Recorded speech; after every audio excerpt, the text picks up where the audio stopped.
Good morning, students.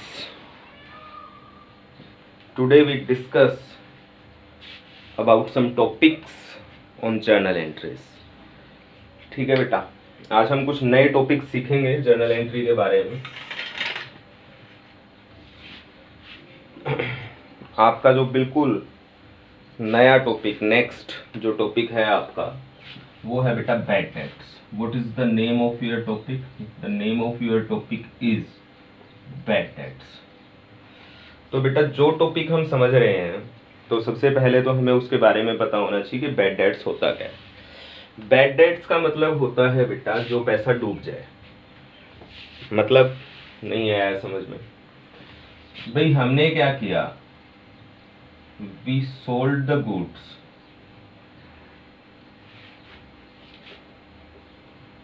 To a customer on credit.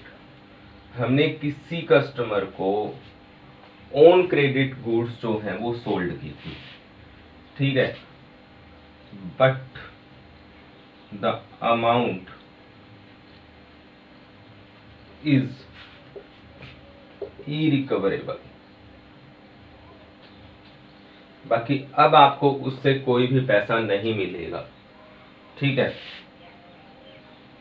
क्यों नहीं मिलेगा? Because he is insolvent. क्योंकि वो बंदा क्या हो चुका है, इंसॉल्वेंट हो चुका है। अब आपको क्या नहीं पता जी, ये पता चल गया कि क्रेडिट में गुड्स सेल की थी, वो पैसे नहीं मिलेंगे, ठीक है। ये नहीं पता चला कि ये इंसॉल्वेंट क्या होता है। इंसॉल्वेंट का मतलब होता है बेटा, अगर मैं आपको शुद्ध हिंदी में बताऊं, कि दिवालिया हो जाना। मतलब कि वो अब कुछ भी पे नहीं कर सकता, उसके पास कुछ नहीं है, ठीक है। कोर्ट ने, लॉ ने उसको इंसॉल्वेंट घोषित कर दिया है कि इसके पास कुछ भी नहीं है। तो उस अमाउंट को, जो इरिकवरेबल अमाउंट है बेटा, उसको बोलते हैं बैड डेट्स, ठीक है। अब इसको की जर्नल एंट्री कैसे करेंगे? जब आपने गुड्स उधार में सेल की थी तो क्या एंट्री बनाई थी? मान लो राम को सेल की थी तो आपने एंट्री बनाई थी राम टू सेल, यही बनाई थी। जब आपने उसको गुड्स सोल्ड की थी ऑन क्रेडिट, अब वो अमाउंट आपको रिसीव होगी नहीं। मान लो 50,000 की सेल की थी, अब ये पैसे आपको रिसीव नहीं होंगे। तो रिसीव नहीं होंगे तो किसके पैसे रिसीव नहीं होंगे? राम के पैसे रिसीव नहीं होंगे। तो राम को क्या किया जाए बेटा? क्रेडिट किया जाए। अगर वो हमें कैश दे देता तो हम कैश लिख देते, वो चेक दे देता तो हम बैंक लिख देते। अब तो पैसे आएंगे ही नहीं, तो क्या लिखें? हम लिखेंगे बेटा bad debt. That is your loss. आपको पहले नहीं पता था कि ऐसा होगा, अदरवाइज हम उसको गुड्स देते ही नहीं। That is your loss, okay. तो bad debts account debit to Ram, ठीक है। For amount of Ram is irrecoverable 50,000 अब आपको नहीं मिलेंगे, तो आपने उसको लॉस में डाल दिया, और लॉस का नाम क्या रख दिया बेटा? बैड डेट्स, ठीक है। अब by the way, that is your first case.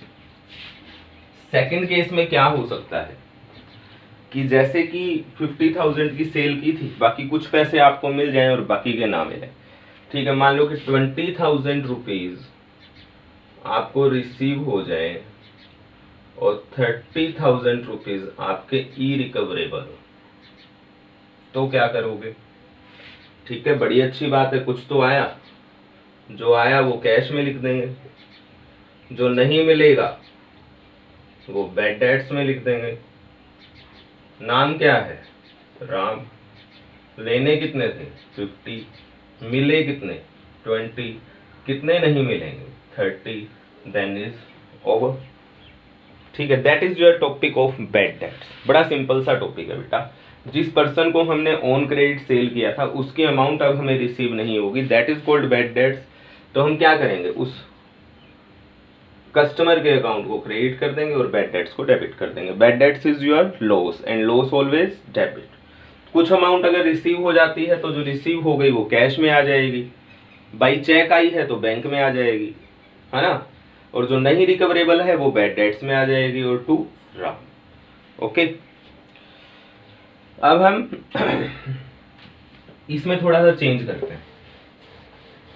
मान लो कि 30,000 अमाउंट आपकी बैड डेट्स थी, और फिर होता क्या है, अमाउंट ऑफ, ये आपका नेक्स्ट टॉपिक है बेटा, amount of bad debts recovered, कि ये बैड डेट्स के पैसे आपको रिसीव हो जाते हैं। तो किसके पैसे रिसीव हुए? जो हमें लॉस हुआ था उसके पैसे रिसीव हुए। लॉस किसका हुआ था जी? बैड डेट्स का हुआ था। तो आपके पास कैश आ गया? हाँ जी आ गया। तो जो चीज आएगी वो क्या होगी बेटा? वो रियल अकाउंट है, वो डेबिट होगी। तो हम कैश अकाउंट को क्या कर देंगे? डेबिट कर देंगे। तो क्रेडिट किसको करें? राम को करें क्या? जी नहीं, राम को तो नहीं करेंगे। क्यों नहीं करेंगे? वो पैसा राम का थोड़ी ना आया है, पैसा तो बैड डेट्स का आया है ना। तो क्रेडिट किसको किया जाए? जिसके पैसे आए हैं वही क्रेडिट होगा to bad debts recovered. Okay, यहां नरेशन लिख देंगे for amount of bad debts received.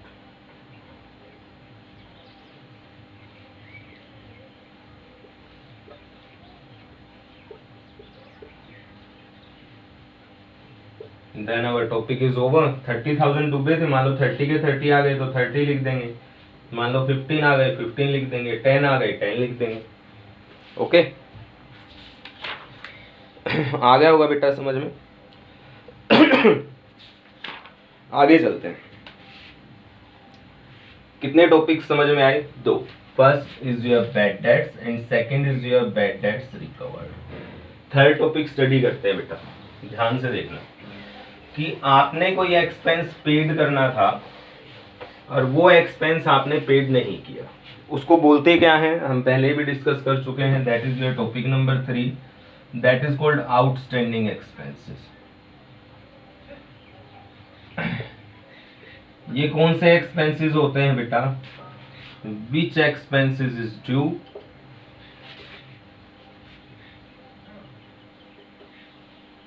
But not received is called outstanding expenses. जो एक्सपेंसेस आपके ड्यू हो चुके हैं, बाकी आपको रिसीव नहीं हुए हैं, सॉरी आपने पेड नहीं किए हैं, that is called outstanding expenses. ठीक है, तो ये तो हमारे समझ में आ ही गया कि आउटस्टैंडिंग एक्सपेंसेस होते क्या है। अब मान लो इसका एग्जाम्पल करके देख लेते हैं बेटा। मान लो सैलरी है आपकी, ड्यू हो चुकी है बट नॉट पेड, बाकी आपने पे नहीं की है। ओके, तो salary is your expense, expense always debit. हम बेटा अकाउंट्स कौन से सिस्टम से बनाते हैं, कौन सा बेसिस यूज करते हैं बेटा? हम एक्रूअल बेसिस यूज करते हैं, जिसमें सारी की सारी एंट्रीज ड्यू बेसिस पे होती है। स्टार्टिंग लेक्चर्स में हमने इसको डिस्कस किया। ओके, तो यहाँ पर कैश तो आपने पे किया नहीं है, तो आप क्या लिख दोगे? Outstanding expenses. ठीक है, अगर आप पे करते तो क्या करते? कैश। और पे नहीं किया तो क्या लिखोगे? Outstanding expenses. ठीक है, अगर रेंट आपने पे नहीं किया तो एक्सपेंसेस की जगह क्या एक्सपेंस है बेटा? ये सैलरी, तो आउटस्टैंडिंग सैलरी। ठीक है, मान लो आपने रेंट पे नहीं किया, ड्यू हो चुका है बट आपने पे नहीं किया, तो क्या करोगे? Rent is your expense and expense always debit to outstanding rent account. ठीक है, for rent due but not paid. आ गया होगा बेटा समझ में? ये क्या था? जो एक्सपेंस ड्यू हो चुका है बाकी पे नहीं किया, उसको क्या बोलते हैं? आउटस्टैंडिंग एक्सपेंसेस बोलते हैं। तो दैट इज योर लाइबिलिटी बेटा, क्योंकि आपको ये पे करने पड़ेंगे, और जो अमाउंट हमने किसी को पे करनी है वो हमारी क्या होती है? वो हमारी लाइबिलिटी होती है। और लाइबिलिटी हमेशा क्या होती है? क्रेडिट होती है। ठीक है, अब हम इसका अपोजिट कर देते हैं। यहाँ पर हमने एक्सपेंस पे नहीं किए थे, अब हम एक्सपेंस को क्या करेंगे बेटा? एडवांस में पे कर देते हैं। ठीक है, तो एडवांस में अगर पे करेंगे तो उसको क्या बोलते हैं? Prepaid expenses. पेड मतलब देना, प्रीपेड मतलब बेटा एडवांस में देना, ठीक है। Which expenses is not due but pay in advance. आपने ये एडवांस में पे कर दिए बेटा, ठीक है। इसका एग्जाम्पल करते हैं। बाय द वे आपने इंश्योरेंस प्रीमियम के पैसे दिए, ठीक है, मान लो 1200 रुपीज आपने पे किए। तो एंट्री क्या बनाते हैं हम इसकी? That is your expense and expense always debit. तो insurance premium account debit to cash account, हो गया पे। इसमें से मान लो 300 रुपीज आपके जो थे वो एडवांस थे बेटा, वो प्रीपेड थे। तो क्या वो आपका एक्सपेंस है? नहीं। क्यों नहीं है? क्योंकि वो पैसे हम उससे वापस ले सकते हैं। भाई हमने तो एडवांस दिए हैं, हमें जरूरत ही नहीं है, हमारे पैसे वापस दे दो।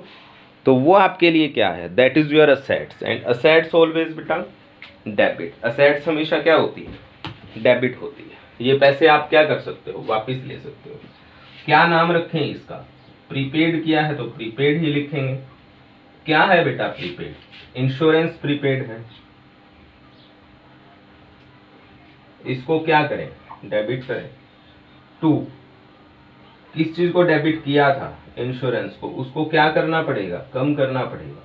किसी भी चीज को कम करते हैं तो क्या करेंगे बेटा? डेबिट है तो क्रेडिट कर देंगे, क्रेडिट है तो डेबिट कर देंगे। कम तो तभी होगी। तो कितने ज्यादा थे? 300 हमने प्रीपेड में नोट कर दिए। Then our topic is over. आ गया होगा बेटा समझ में? नेक्स्ट टॉपिक हम जो है वो डिस्कस करते हैं। ये अच्छे ढंग से समझ में आ गया होगा। इसका एक टॉपिक और कर लेते हैं ताकि और अच्छे ढंग से समझ में आ जाए। मान लो आपने रेंट पे किया, आपने एंट्री क्या बनाई? मान लो 10,000 पे की। रेंट टू कैश बनाई, rent account debit to cash account. ये आपकी एंट्री है 10,000 की। अब ये रेंट आपने एडवांस में पे कर दिया बेटा 2,000। एडवांस कितने दिए? 2,000। तो क्या करोगे? Prepaid rent account debit to rent account. Amount लिख देंगे बेटा इसकी कितनी है? 2,000। Then our question is over, ठीक है। ओके, और डिस्कस कर लेते हैं एक आधा टॉपिक। कितने टॉपिक स्टडी हो चुके हैं बेटा? 4। Topic number 5। What is the name of your next topic? That's name is depreciation. That's name is depreciation. Depreciation क्या होता है? डेप्रिसिएशन का मतलब होता है बेटा किसी भी चीज की वैल्यू का कम हो जाना, ठीक है। यानी कि decrease in value of assets. Decrease in value of assets. किसी असेट्स की वैल्यू क्या हो जाना? डिक्रीज हो जाना।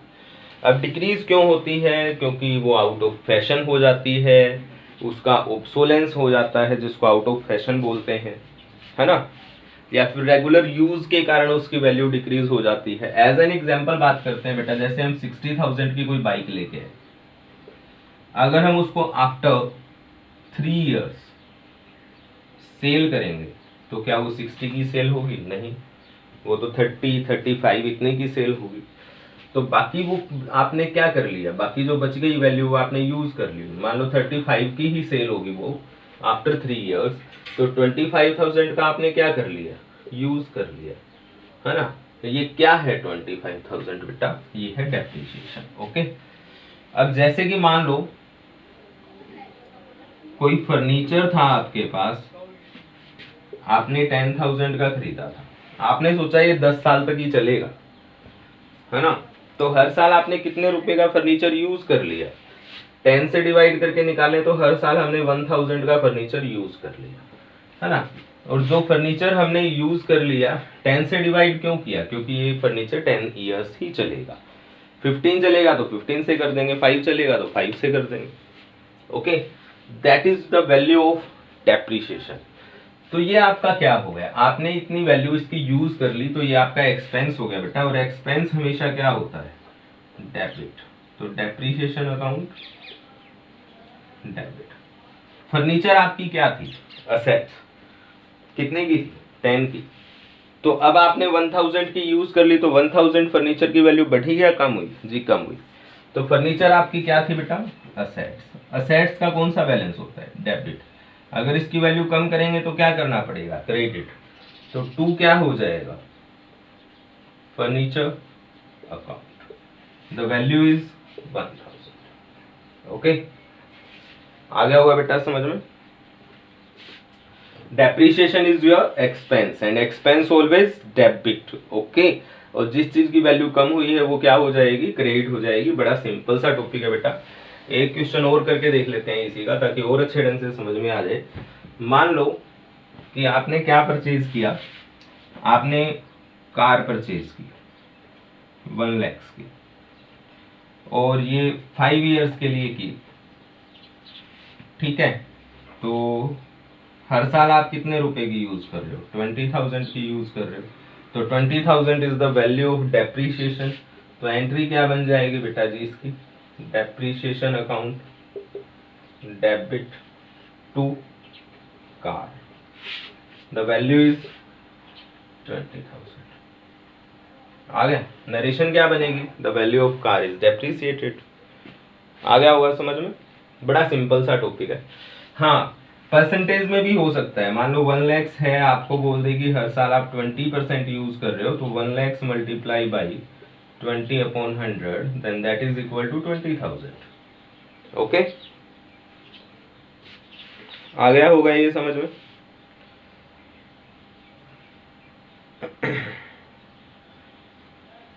एक टॉपिक और बता देते हैं बेटा इसका, that is your topic number 6।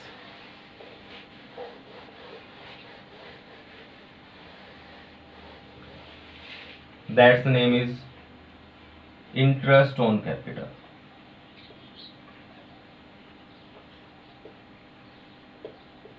ठीक है, ओनर ने बिजनेस में क्या लगाई थी जी, कैपिटल लगाई थी। ओनर बोलता है कि जितने पैसे मैं लगाऊंगा मैं उस पे आपसे इंटरेस्ट लूंगा। तो बेटा ओनर और बिजनेस दोनों अलग अलग होते हैं, ओनर अलग होता है और बिजनेस अलग होता है। ऐसा ही होता है ना, हाँ जी ऐसा ही होता है। तो ओनर अगर बिजनेस से इंटरेस्ट लेगा तो वो आप बिजनेस के लिए क्या है, एक्सपेंस। आप काम किसके लिए कर रहे हो, बिजनेस के लिए, ना कि ओनर के लिए। तो बिजनेस के लिए वो क्या है, एक्सपेंस। तो इंटरेस्ट ऑन कैपिटल हमारे लिए क्या है बेटा, एक्सपेंस। और एक्सपेंस हमेशा क्या होता है, डेबिट। तो क्या करेंगे, interest on capital account debit. और ओनर इंटरेस्ट कभी भी कैश में नहीं लेता बेटा, उसको हम क्या करते हैं, उसकी कैपिटल में ऐड कर देते हैं। तो to capital account, that is your capital is your liability, and liability always credit. तो क्रेडिट में क्रेडिट करेंगे तभी जुड़ेगा, और डेबिट करेंगे तो माइनस कर देंगे, है ना। माइनस करने के लिए डेबिट और प्लस करने के लिए क्रेडिट। कैपिटल आपकी क्या है बेटा, लाइबिलिटी, और लाइबिलिटी हमेशा क्या होती है, क्रेडिट। कुछ ऐड करना है तो क्या करना पड़ेगा, क्रेडिट। माइनस करना है तो क्या करना पड़ेगा, डेबिट। तो कैपिटल अकाउंट क्या हो जाएगा, क्रेडिट हो जाएगा। नरेशन क्या लिख देंगे, for interest charge on capital.